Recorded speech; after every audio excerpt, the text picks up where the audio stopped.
Bitter criticism. Bitter criticism reading.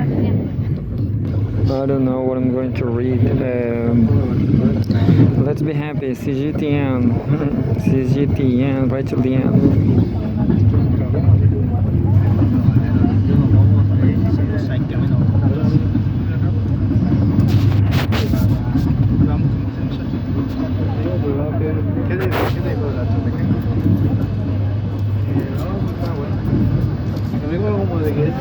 I don't care what the first news is about, but it's always the same. The first, always read the first, I guess. This time is a short one. She sends message to World Youth Conference for peace. Short news, a 1 minute size. It says there's Xi Jinping, I guess, on the picture. A picture taken at the World Youth Conference for Peace in Beijing.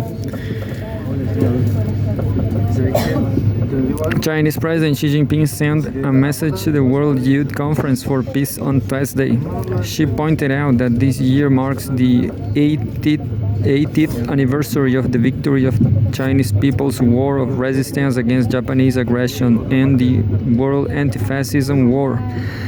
80 years ago, the Chinese people, alongside the global community, through bloody and arduous fights, completely defeated fascism, achieving the hard-won peace. Emphasizing that the future of peace depends on the youth, she said that he hopes young people from all countries take his conference as an opportunity to exchange ideas, enhance understanding, and forge friendships. The youth should work together to advocate for peace and act for peaceful development, contributing their wisdom and strength to building a community with a shared future for humanity, she added. The World Youth Conference for Peace, held in Beijing, was jointly organized by the Chinese People's Association for Friendship and Foreign Countries and All China Youth Federation. That was the first one, and the second says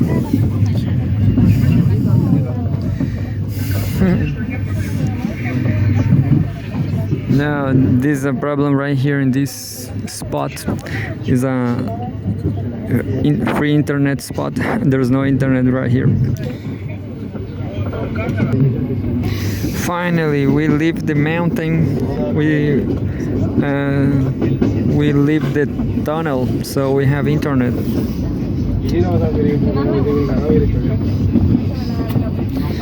And says China, July 29. China's representative terms U.S. trade talks in Stockholm in-depth, candid, constructive. Stockholm, 2 minute size news. The Chinese and U.S. teams held quote-unquote in-depth, candid, constructive discussions on economy and trade over the past day and a half in Stockholm. The past day and a half in Stockholm, said a senior Chinese official on Tuesday. Li Shenggang, China International Trade Representative with the Ministry of Commerce and Vice President of Commerce, made the remarks while briefing the press following the meeting of the China-US Economic and Trade Consultation Mechanisms in Stockholm, Sweden. According to Li, the talks follow up on the consensus reached during the phone call between the two heads of state on June 5.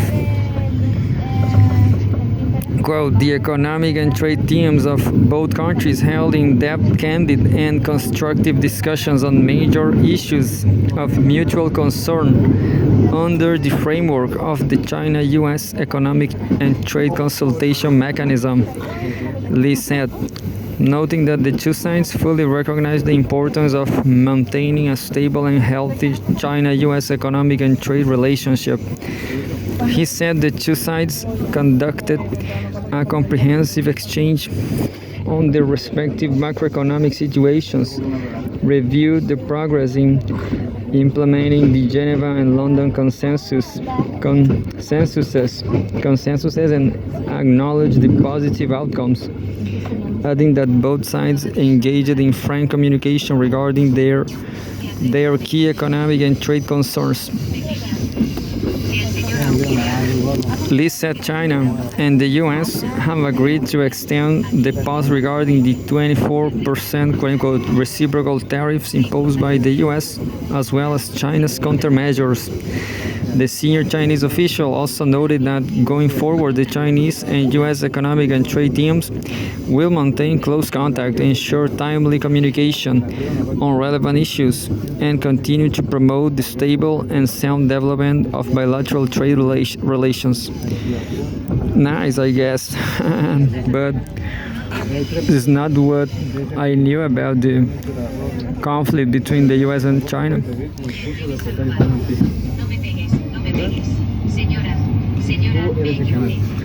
And there's another one, economy, the third from the highlights. European leaders and analysts react to US-EU trade deal. Also a tomato-sized news text.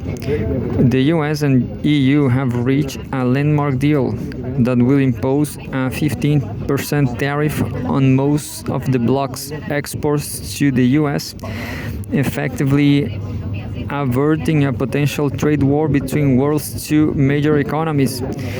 The agreement was finalized on Sunday during talks between US President Donald Trump and European Commission President Ursula von der Leyen in Scotland, just ahead of an August 1st deadline that will have triggered significantly higher tariffs. European leaders have expressed differing views of the deal. Bernd Lange, chair of the European Parliament's Committee on International Trade, described the proposed framework, which includes a 15% tariff on all EU exports to the United States, as quote-unquote unsatisfactory and quote-unquote significantly imbalanced. The tariff rate, he noted, will represent a fourfold increase over current average levels, while the EU will commit to zero tariffs on US goods. Finnish Minister for Development, Cooperation and Foreign Trade, Ville Tavio, said that the tariff is too high, according to Yle News. Quote, "It has calmed the situation, but there is no reason for celebration," end quote, he added.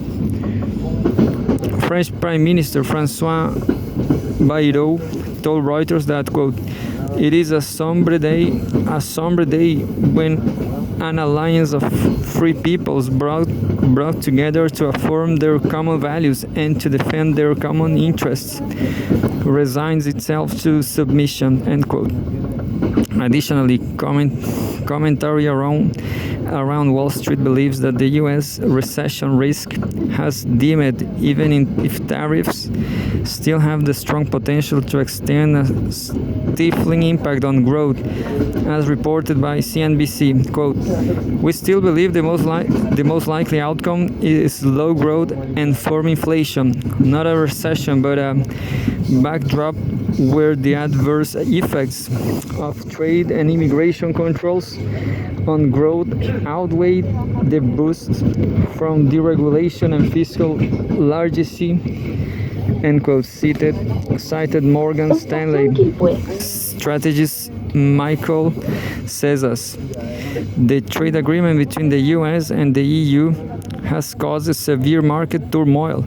The dollar rose against the safe haven Swiss franc, up 1% at 0.803 to 5 francs, according to Reuters. The euro witnessed its biggest daily loss since mid-May. That was the third. And the fourth talks about Gaza. I will read Gaza, terrible situation, but not now. Not this actually is live updates from Cgtn on Gaza. I'm going to read Al Jazeera next. Not now. Gaza deaths hit 60,000. Global monitor demands action to avert famine. 60,000. I knew it. Southern Europe battles unrelenting wildfires amid heat waves. This is the global change, the global warming.